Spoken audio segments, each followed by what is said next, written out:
I thought that was funny. Hi! How are you guys doing? There's so many people. This is cool. I'm going to now tell you the harrowing story of why I now sleep underneath my bed. It all began a couple weeks ago. It was a Sunday. Regular Sunday, you know? I just got out of the shower. 10 p.m. A lovely day. Then this man who was very top heavy, very buff, only on the top. His name was Hamilton. He did not like when I said his name out loud. He had a little just like using people's names.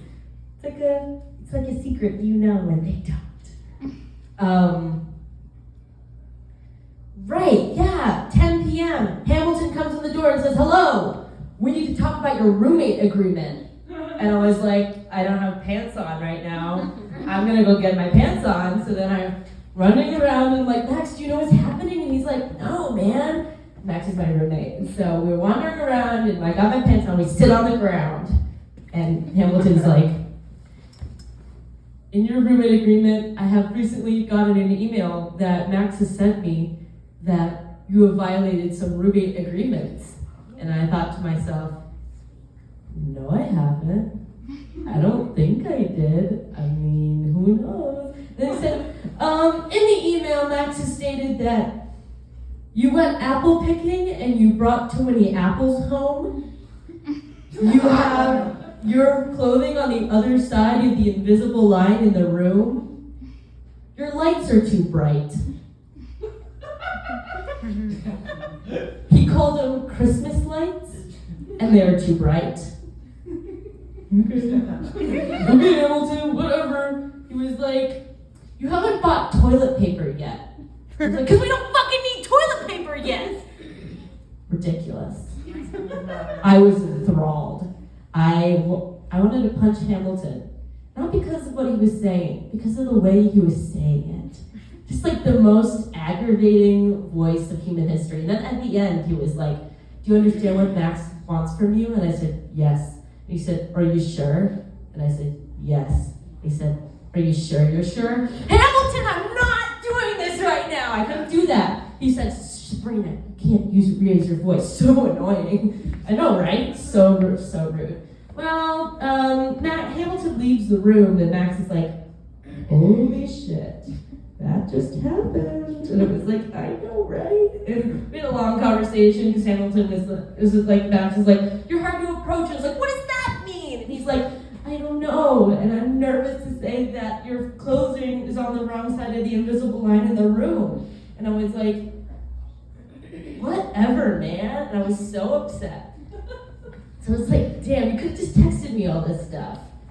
So then he also told me that all of my roommates, we have 4 people. The 2 people that are sharing the bathroom agree with him.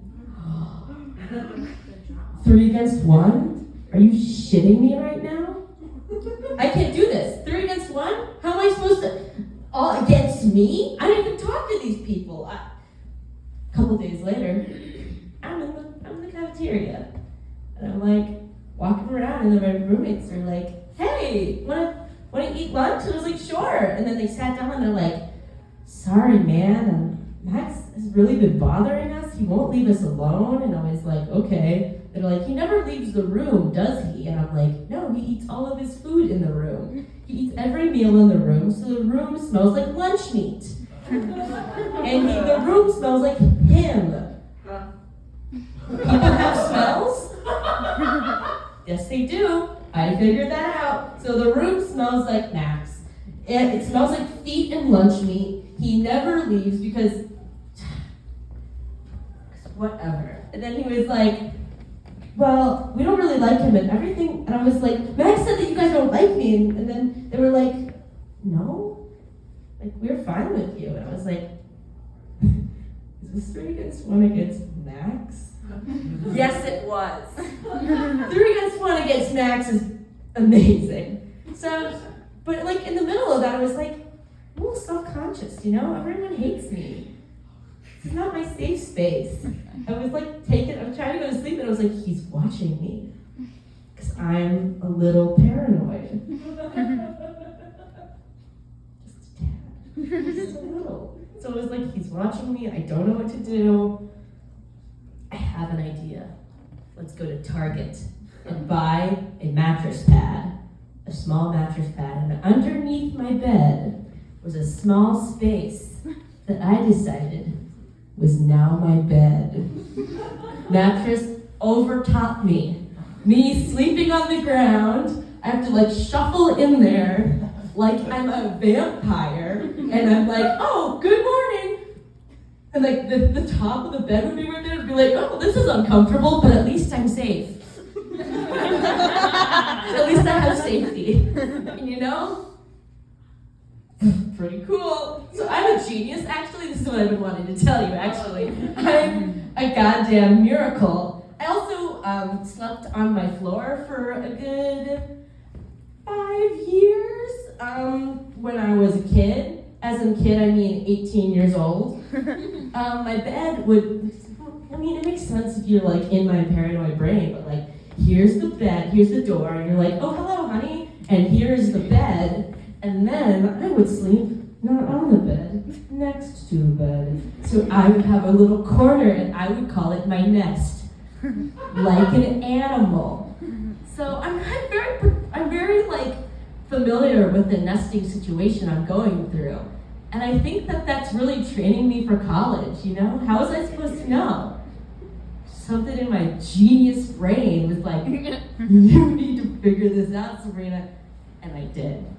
A couple days later, 2 very large men came. I put in a work order. A couple days later, 11 a.m., 2 weird guys came in the room, and they're like, we have a work order. We're going to put your bed up. So now my bed is like yay high. So I put my mattress underneath there, and the bed, and like the mattress pad on top, and like a sheet covering me, because safety, duh.